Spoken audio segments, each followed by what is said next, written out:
नमस्कार दोस्तों, Rajendra news blog में आप लोग का स्वागत है। मैं दिखाने जा रहा हूं कि शोभा यात्रा पर निकले श्रद्धालुओं के साथ क्या हिंसा हुई। पंजाब के मेवात में एक श्रद्धालु के साथ घटी घटना वो अपने जुबानी बयां कर रहा है। वीडियो में आगे देखिए।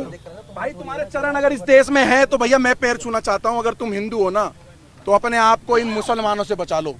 ये सब एक हैं, मैं खुल के बोल रहा हूं, ये सब मुसलमान एक हैं। कोई मुसलमान बोले कि मैं ये हूं, मैं वो हूं, मैं इंसानियत नहीं। मेरे बच्चे को मौत के घाट उतार देते। मेरी गाड़ी रोकी गई, 50-100 कम से कम मुसलमानों ने मेरी गाड़ी पर चुपड़ गए, पथराव करा, ब्लैंक गोलियां चला रहे हैं कट्टों से। हमने देखा जब कश्मीर फाइल मूवी देखी थी ना हमने, तो हमारा खून ना खोल गया था हमारा उस टाइम।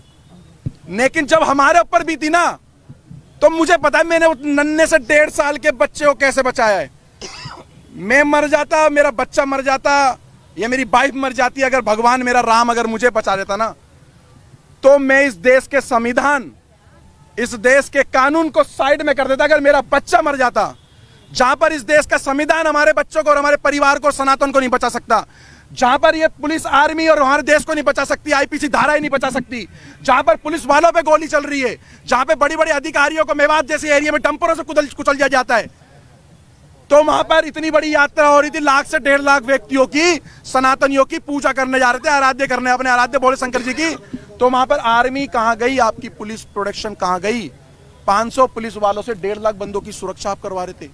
2 से 3 दिन पहले से उन्होंने चैलेंज कर रखा था, बरगली चौक पे जो आएगा मौत के घाट उतारेंगे। ऐसी वीडियो। जो पत्थर बाजते हो पसबंदा थे या अशरफ थे? वो सारे मुसलमान थे।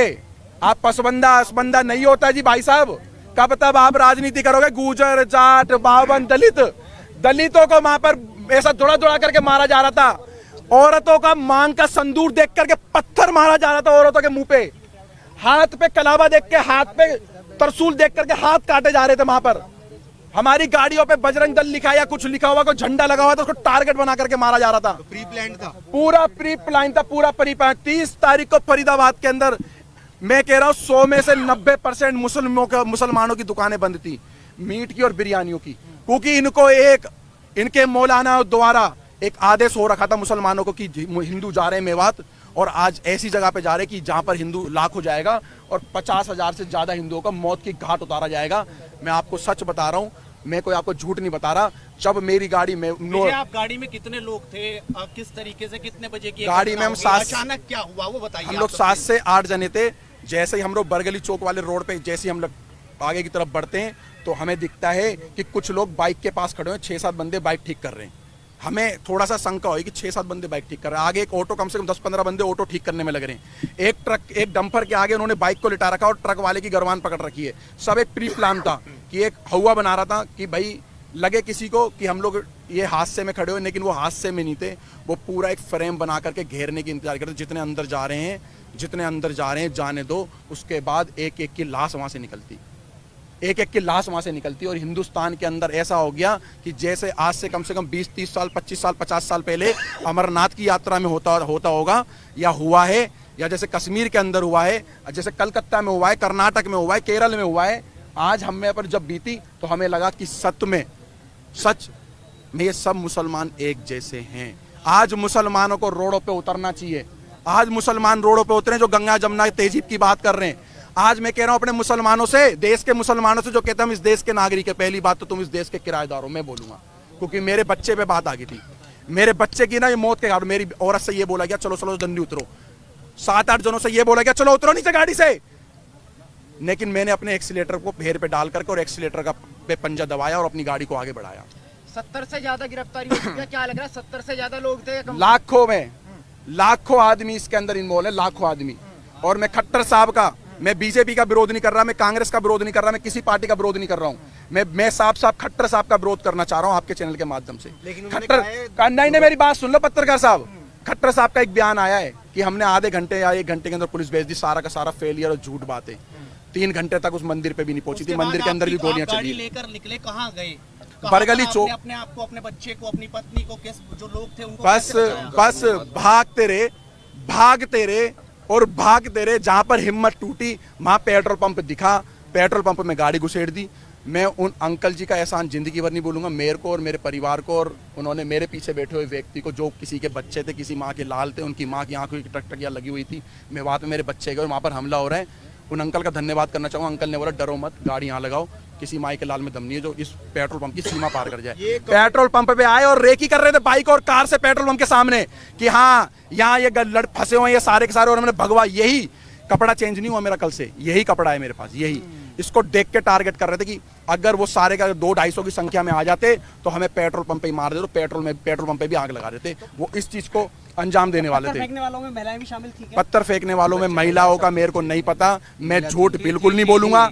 मैंने अपनी नहीं जी, किसी ने भी देखी हो, मैं तथ्यों पे बोल रहा, झूठ नहीं बोलूंगा। सारे के सारे 15 से 16 साल के बच्चे थे वहां पर, 15 से 16 साल के बच्चे थे, बूढ़े थे, पत्थर पकड़ा रहे थे बच्चों के हाथ में, फेंको इनके ऊपर। भारत के अंदर ये हाल कर दिया। अगर पुलिस और कानून और प्रशासन अगर हमारी रक्षा सुरक्षा नहीं कर सकता ना, तो हम स्वयं करेंगे, आप पीछे हट जाओ। वो 15 मिनट की धमकी देते थे, मैं कह रहा हूँ 5 मिनट का मैं कह रहा हूँ, तुम पीछे हट जाओ 5 मिनट के लिए। हम अपने देश में ही बता देंगे, इस भारत के अंदर ही बता देंगे हम अपने धर्म की कैसे रक्षा कर सकते हैं। इतना कायर बुजदिल समझ रखा है तुम लोगों ने हिंदुओं को, इतना कायर बुजदिल। और सारे पत्रकारों से हाथ जोड़ के निवेदन कर रहा हूँ, सच दिखाना, झूठ मत दिखाना। ये दलाल पत्रकार, सोशल मीडिया के बड़े बड़े चैनल वाले ये बता रहे कि हमारे से क्या सुनी हो गई। हमारी सारी पद यात्रा गाड़ियों पे थी, और गाड़ियों पे 50 और 60 गाड़ी स्पीड, 50 और 60 की स्पीड में गाड़ियां चल रही है रोडों पे, हाईवे पर। भाई साहब 50-60 की स्पीड में क्या सुनी हो रही है? अरे नलाई को पढ़ाई भी करिए किसी स्कूल में, केजी, एलकेजी, यूकेजी, पहली, दूसरी, 10वीं, 12वीं, बीए कुछ कर रखी है। अनपढ़ो, इस देश के लोगों को बेवकूफ बना रहे हो तुम लोग। क्या सुनी हो रही है? पथराव कर रहे, गोलियां चला रहे, पुलिस पे गोलियां चला रहे, पुलिस को दंगा करके मारे, पुलिस की गाड़ियां चला रहे, थानों में आग लगा दिए। जहां पर पुलिस प्रशासन सेफ नहीं है, तो वहां पर पहले से हमें बताओ कि हम देश के कानून आपकी रक्षा नहीं कर सकते। गोली भी चली, मेरी गाड़ी पे गोली नहीं चली, मेरी गाड़ी के सामने से बिल्कुल गोली गई है, हवा में गोली फायर करी उन्होंने कट्टों से।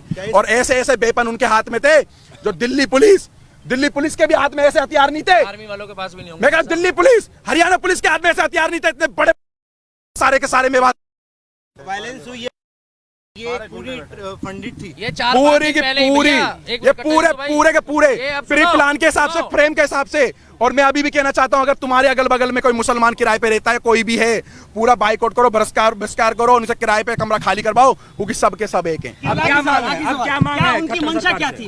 उनकी मंशा ये थी, मारना चाहते तो सवेरे 5 बजे यात्रा चालू थी, 5 बजे भी पथराव कर सकते थे। उनकी मंशा ये थी, जितने अंदर घुस रहे हैं, जितने अंदर जा रहे हैं, जाने दो, उसके बाद इनकी लाशें निकालेंगे।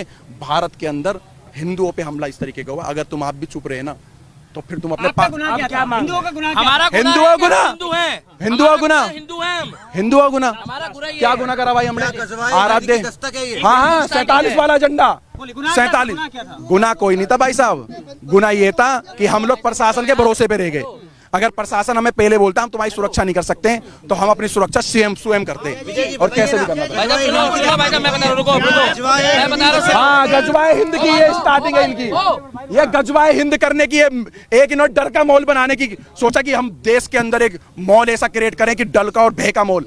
कोई भी मुसलमान से डरने की जरूरत नहीं है। मैं विजय हिंदू ऐलान कर रहा हूं, किसी भी मुसलमान से इस भारत के अंदर डरने की जरूरत नहीं है। किसी भी मुसलमान से, आपके बगल में 100 मुसलमान रहते हो, लाख मुसलमान रहते हो, डट के ही लड़ना है।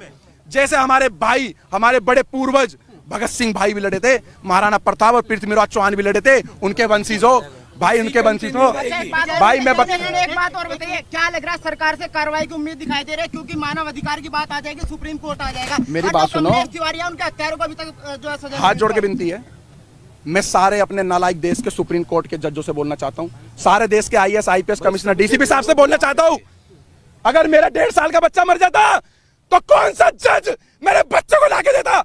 आओ बताओ मेरे को, विजय हिंदू को बताओ, कौन सा जज आता मेरे बच्चों को मेरे को लौटाता?